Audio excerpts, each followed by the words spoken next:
DNA reveals the name of Woodlawn Jane Doe after 46 years. Before we dive in, kindly hit the subscribe button and let us know where you are watching from in the comment. October 16, 1976. The air was sharp. Autumn had stripped the trees in Woodlawn, Maryland, leaving the branches bare and skeletal. The ground was damp from rain the night before. Morning mist clung to the grass like a blanket.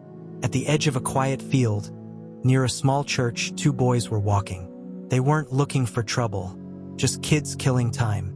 But what they stumbled on that day would haunt them forever. One of them noticed something in the brush. Pale shape. At first, they thought it was a mannequin. Kids in the 1970s had seen plenty of pranks like that. But as they got closer, the truth turned their stomachs. It wasn't plastic. It was skin. They froze. The figure in the grass wasn't moving. Her body lay partially covered by brush. Her arms splayed out awkwardly. Her hair tangled. Her face lifeless. The boys ran.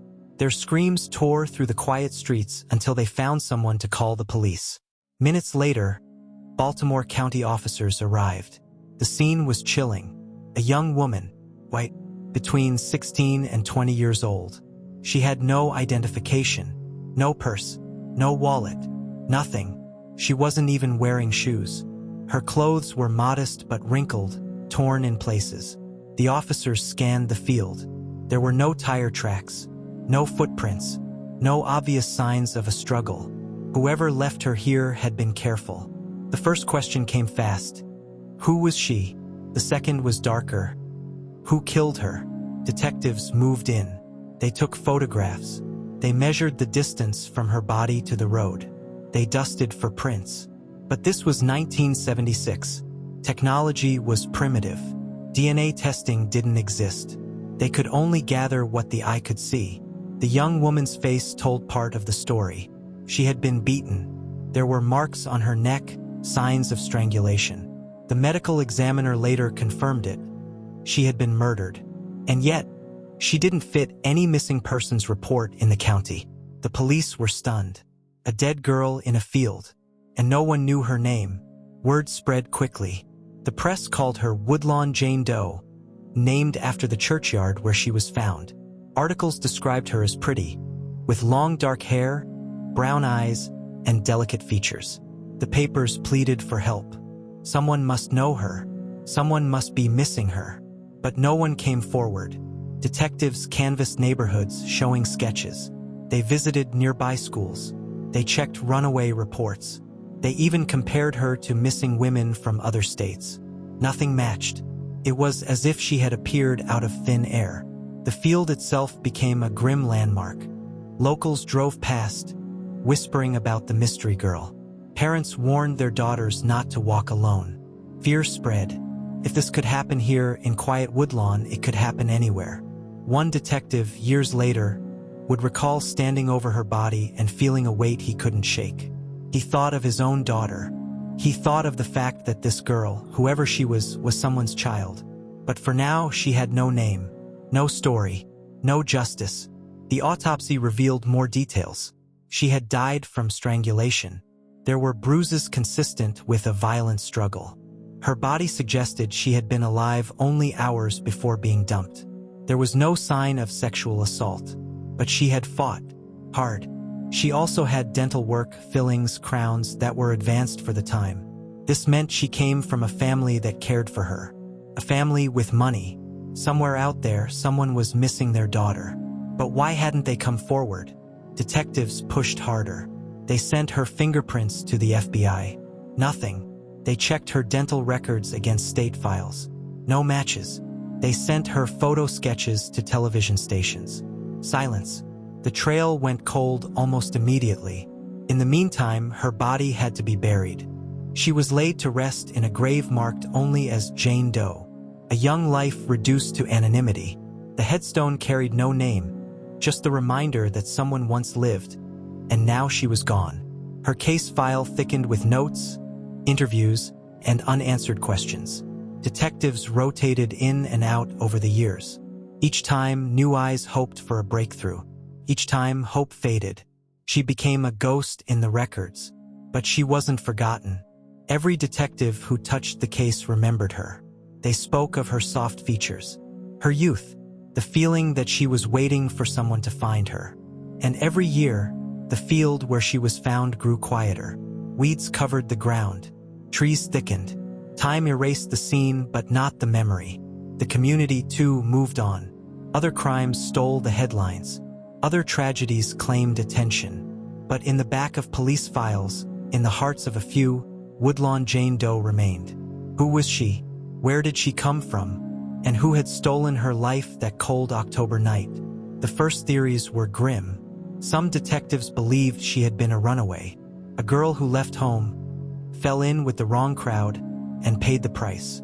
Others thought she could have been from another state, maybe even passing through Baltimore when she crossed paths with the wrong man.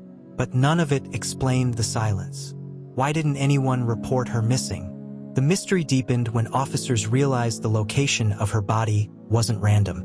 The church where she was found stood in a secluded area, off the main road, shielded by trees.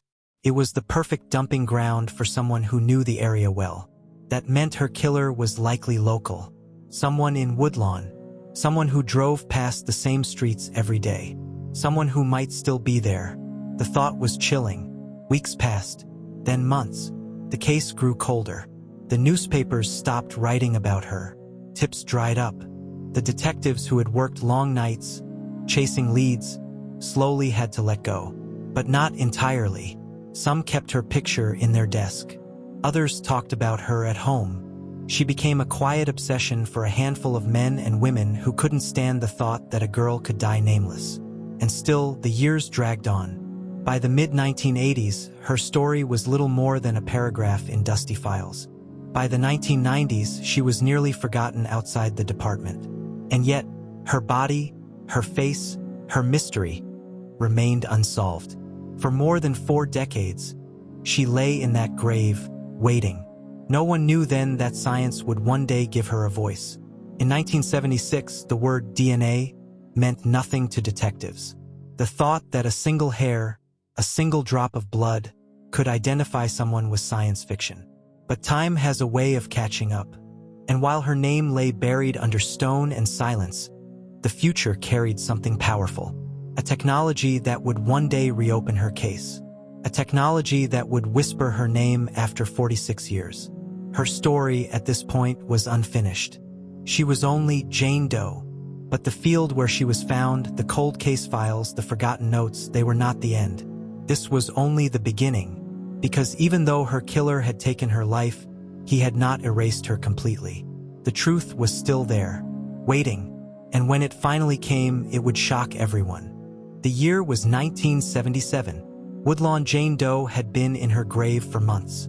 Her case was still open, but detectives had nothing. No family had come forward. No tips had solved the riddle. She remained a ghost with no name. Detectives hated that. They hated staring at her sketch. They hated looking at the autopsy photos. They hated knowing that somewhere, a family sat at a dinner table with an empty chair and didn't even know where their daughter was. But they had no answers. The file grew thick. Witness interviews, dead leads, reports from nearby towns.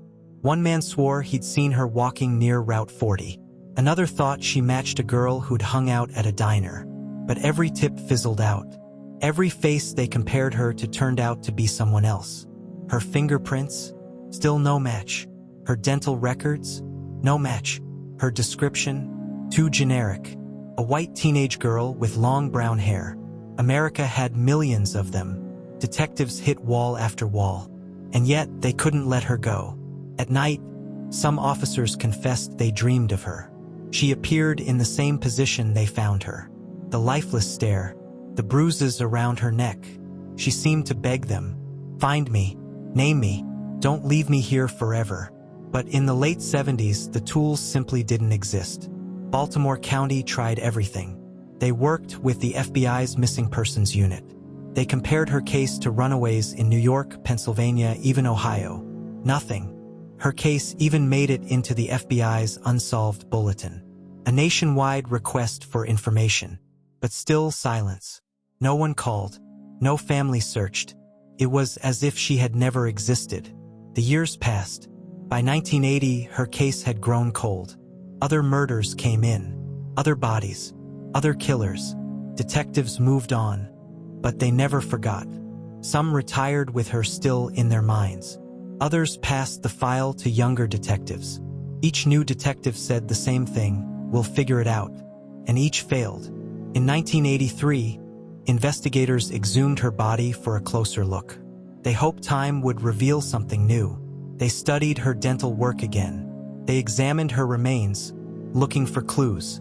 But nothing new surfaced. All they could do was rebury her. Again nameless. Again silenced. Meanwhile, the world changed. The 1980s brought more violent crime.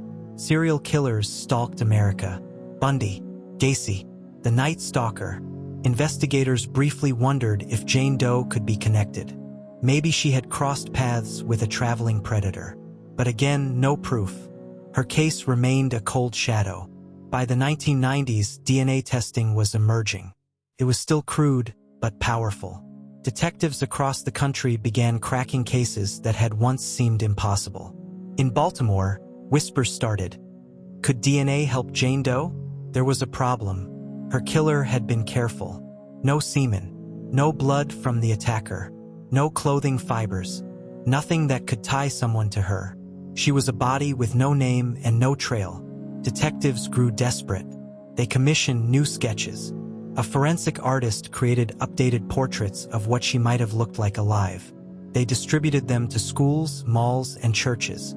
Still nothing. No one recognized her. It was maddening. The graveyard where she rested became a strange symbol. Generations of detectives visited, some leaving flowers, others standing silently by the stone. The marker still read Jane Doe, but to them she was more than that. She was the one that got away, the case they couldn't solve. And every time they saw her stone, they felt like they had failed her. The frustration grew heavier with time. By 2000, her case had been cold for nearly a quarter century. Many of the original detectives had retired. Some had passed away. But the new generation of investigators saw her differently. They saw her as a challenge. They believed that science could one day reveal the truth. Still, there was no breakthrough. Not yet. The silence around her was what baffled everyone. In almost every missing persons case, someone comes forward. A mother, a sister, a friend. But with Woodlawn Jane Doe, there was nothing. Why? Was she from far away? Had her entire family died? Or was someone intentionally hiding her identity? That last thought kept detectives up at night. What if her killer was someone close to her? What if the very people who should have reported her missing were the ones who wanted her gone? It would explain the silence. It would explain why no one came forward. But it was just a theory, and theories don't solve cases. By the mid-2000s, technology was exploding. Cold cases across America were falling like dominoes thanks to DNA. Police departments pulled out old rape kits, old clothing, old cigarette butts. The smallest evidence brought killers to justice. Woodlawn Jane Doe's file was pulled again. Detectives begged for answers. They wanted to test everything. But again, the killer had left nothing behind. And without her name, they couldn't even trace her family. It was agony. Detectives refused to give up. In 2006, a forensic artist created a new digital reconstruction. This time, it was stunningly lifelike. A soft-eyed young woman with straight dark hair and a gentle expression. The police released it to the public. It was broadcast on local television, posted on websites, shared in missing persons forums. People looked, people wondered, but still no answers. She was still Jane Doe. The case felt cursed. Every lead led to nothing. Every hope collapsed into disappointment. The detectives called her the girl with no name, and they feared she would stay that way forever. But science was advancing, faster than anyone realized. By 2010, genealogical DNA testing had begun to creep into criminal cases. The idea was radical. You didn't need the suspect's DNA anymore. You could track their family tree, build it branch by branch until you found the match. Detectives whispered about it. Could this be the tool to finally name her? But genealogy was still young, too expensive, too untested. Her file stayed in the cabinet. Her grave stayed nameless. And her killer? Still free. By 2015, the case had been cold for 39 years. But it wasn't forgotten. Reporters rediscovered her. Articles resurfaced online. A new generation of true crime enthusiasts dug into her case. Web sleuths forums buzzed with theories. Who was she? Some believed she was a runaway from the Midwest. Others thought she was an immigrant whose family feared authorities. Some even wondered if she was connected to cult activity in the 70s. The speculation spread. But speculation wasn't evidence. And evidence was what they desperately needed. Inside the Baltimore County Police Department, one detective refused to let her go. He looked at her file again and again. He stared at her face, reconstructed on the computer screen. He swore he could almost hear her whisper, "Don't forget me." And he didn't. He began pushing harder. Technology was moving fast now. If they could extract DNA from her bones, if they could build a profile, if they could upload it to genealogical databases, maybe, just maybe, they could find her family. They could give her back her name. The problem? It wouldn't be easy. Exhuming a body isn't cheap. Genealogical DNA analysis is complicated. Can take years. But they decided it was worth it. After 4 decades, they were ready to try again. The girl who had been silent since 1976 was about to have her DNA tested against millions of strangers. And the results would change everything. For detectives who had chased her ghost for decades, the weight was unbearable. For more chilling true crime stories, don't forget to like, comment, and subscribe to the channel. The year was 2019. Technology had finally caught up with the mystery. For decades, investigators stared at the same dead ends, the same grave, the same unanswered questions. But now something had changed. A revolution in forensic science had arrived: genetic genealogy. This was the weapon that had brought down the Golden State Killer. It had named dozens of Jane and John Does across America. And Baltimore detectives knew it was time to try again. They exhumed her. The girl who had rested in silence since 1976 was carefully lifted from the earth. Forensic experts handled her remains with precision. They weren't just working with bones. They were working with history. Her femur was chosen. A strong, dense bone, perfect for DNA extraction. It was carried into the lab like a sacred object. Scientists in gloves and masks whispered as they worked. They knew how rare this chance was. And then the process began. Grinding, extraction, sequencing. First, nothing. The DNA was fragile, degraded. 43 years underground had nearly erased her genetic code. But the scientists refused to quit. They tried again and again. Finally, a miracle, a usable profile. Her DNA was uploaded into genealogical databases. Thousands of people across the country had voluntarily submitted their DNA to learn about their ancestry. And now, that data was being used to find the family of a forgotten girl. The process wasn't simple. It wasn't instant. It took months of analysis, building family trees, cross-checking generations. The experts began to see patterns, connections, matches, second cousins, third cousins, fourth cousins. Her bloodline was lighting up across the United States. Genealogists got to work. They built family trees that stretched back to the 1800s. Branches split across states. Names emerged. Families that had once lived in Maryland. Families that had scattered. Piece by piece, they narrowed it down, until one branch stood out. A family that had roots in Virginia. A family with daughters. A family with a missing child. Detectives could feel it. The answer was close. For 43 years, she had been Jane Doe. But now, her DNA whispered her story. She had a family. She had a name. She had a past. And all of it was about to surface.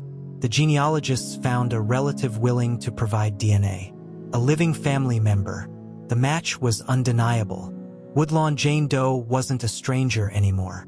Her name was Margaret Federoff. A 16-year-old girl from Alexandria, Virginia, reported missing in September 1975. Detectives froze.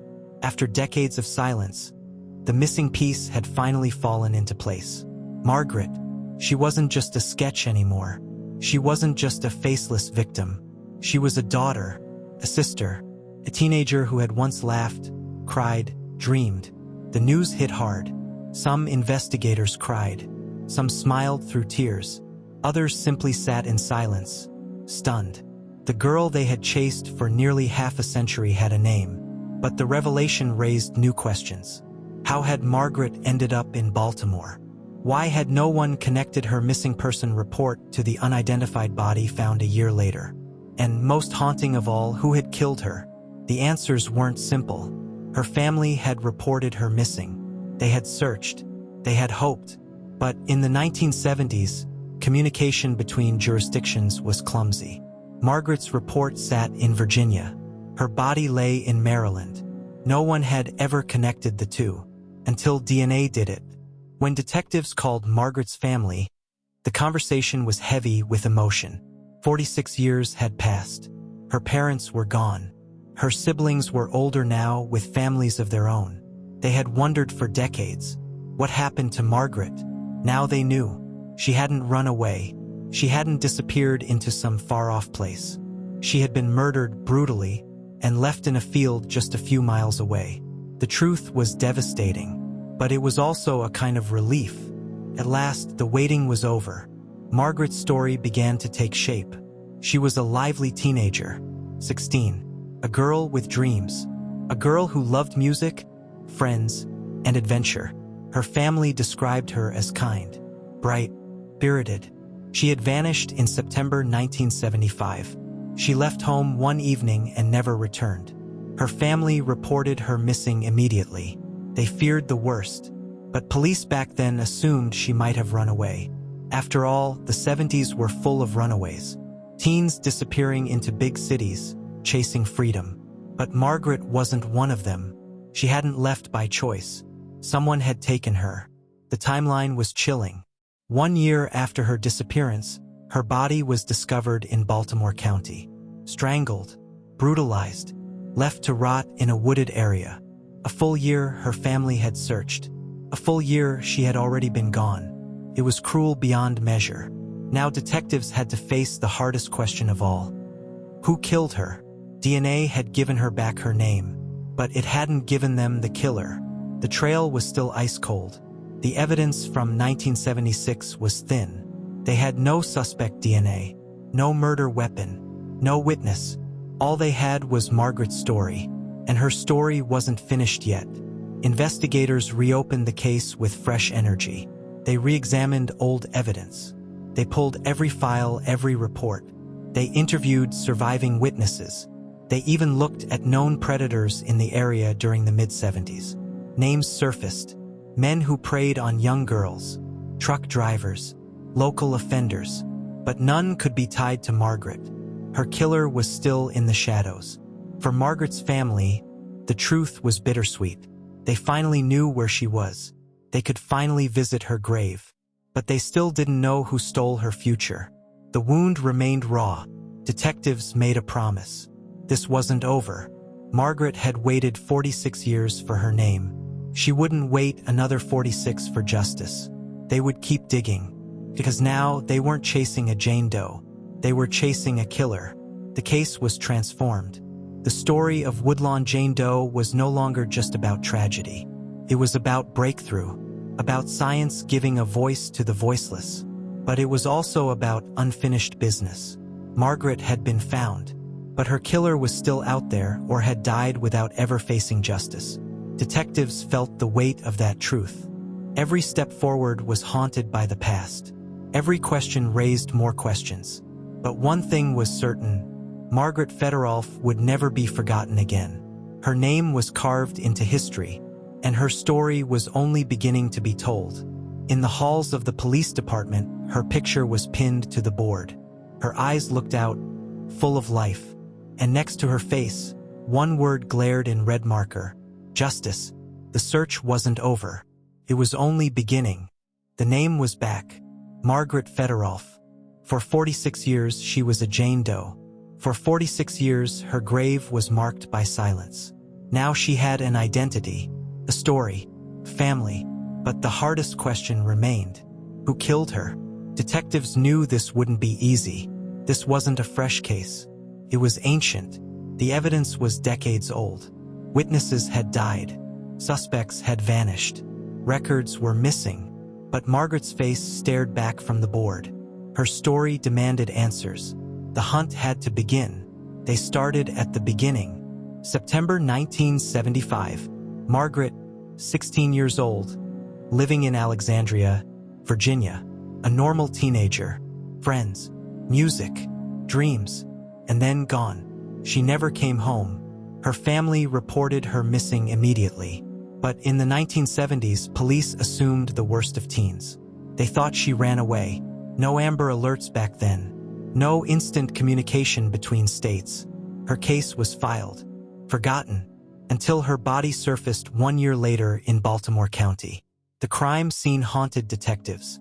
Margaret had been strangled, beaten, left in a wooded area near Woodlawn. Her killer hadn't cared if she was found. They had thrown her away like trash. But why Baltimore? Why would a teenager from Virginia end up dead in Maryland? That question became the core of the investigation. Detectives built a timeline. Margaret disappeared in September 1975. Her remains were discovered in September 1976. That left a chilling gap of 1 year. What happened in that time? Was she killed immediately after vanishing? Or was she held somewhere? The condition of her body suggested she had been dead for a long time before discovery. But no one could say exactly how long. The uncertainty gnawed at investigators. They turned to the evidence collected in 1976. The rope used to strangle her, fibers found on her clothing, scraps of material from the crime scene. The technology back then couldn't pull much from it. But today, every item was a potential goldmine. The rope was tested for DNA. Nothing usable. The fibers were analyzed again. They hinted at carpeting, possibly from a van or truck. A vehicle. That detail became critical. Detectives considered who had access to vehicles in the area back then. Truck drivers, delivery men, handymen, men who could travel freely between states without raising suspicion. Predators. Baltimore in the mid-1970s wasn't safe. Crime was high. The highways bustled with truckers moving goods up and down the East Coast. It was the perfect hunting ground. The case files pointed to several potential suspects. Men known for targeting teenage girls. Men with violent histories. Men who lived near where Margaret was found. But one detail stood out. A local predator active in the 70s had been arrested for abducting young women. He used rope. He drove a van. The similarities were chilling. But by the time detectives reopened Margaret's case, he was dead. No chance to question him. No chance to compare DNA. A lead gone cold. Detectives kept digging. They interviewed old officers, retired cops who had once worked the original case. Some remembered details missing from the official files, like reports of a man seen lurking near the field where Margaret was found, or rumors of teenagers in the area spotting a suspicious van around the same time. But with no physical evidence, these were just whispers, and whispers couldn't convict. Still, detectives pressed forward. They reached out to the FBI. If Margaret's killer was a serial offender, maybe he was connected to other unsolved murders. The FBI compared her case to dozens of others from the 70s. Teen girls, strangulation, dump sites near highways. Patterns emerged. Margaret might not have been the only victim. One case stood out. A girl murdered in Pennsylvania in 1975. Similar age, similar cause of death. Another in New Jersey in 1976. The methods matched. The timelines overlapped. Could it be the same killer? Detectives couldn't be sure. But it was possible Margaret had fallen into the hands of a predator who roamed the entire East Coast. A monster hidden in plain sight.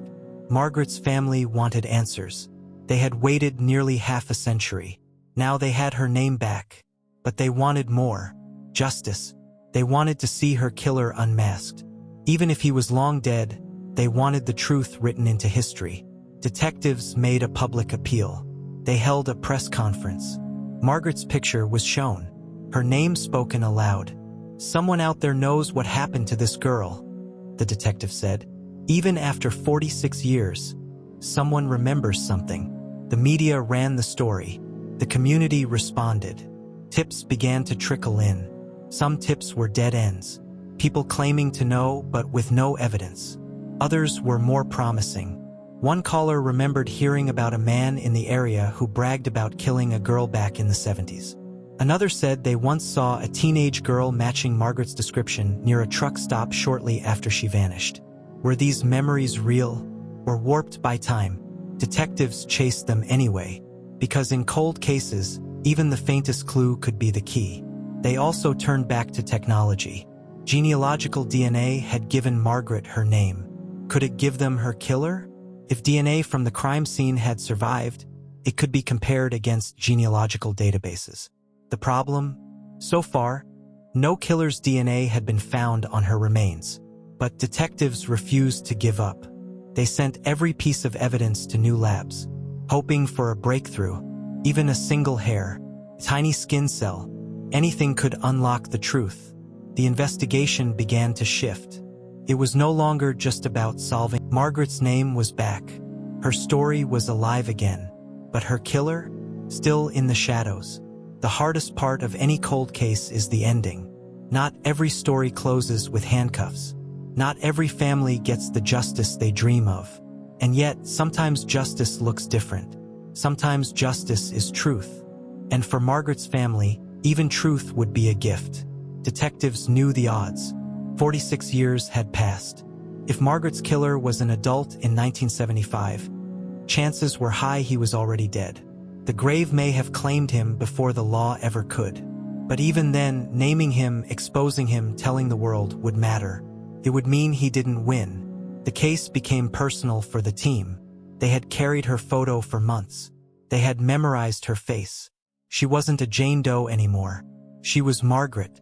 And every time they spoke her name, it was a promise. They would not let her fade again. The public response was overwhelming. Thousands read about Margaret's identification. Some cried. Some sent prayers. Some sent tips. Finally, she has her name back. One person wrote. Another said, "I knew her in school. She was kind. She deserved so much more." These voices became part of her legacy. Her story reached strangers across the country. She was no longer forgotten.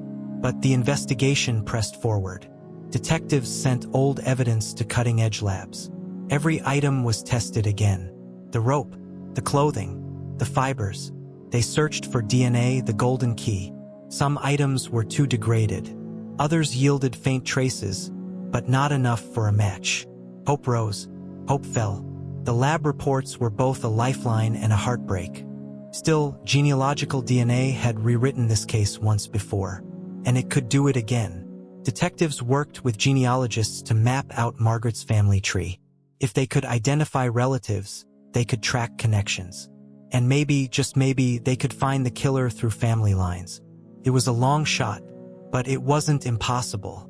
Meanwhile, they combed through records from the 1970s.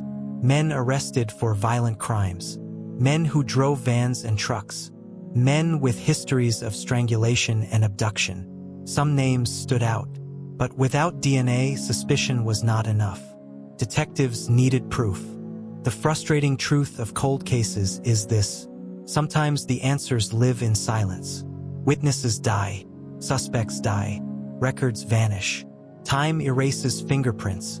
But time can't erase memory.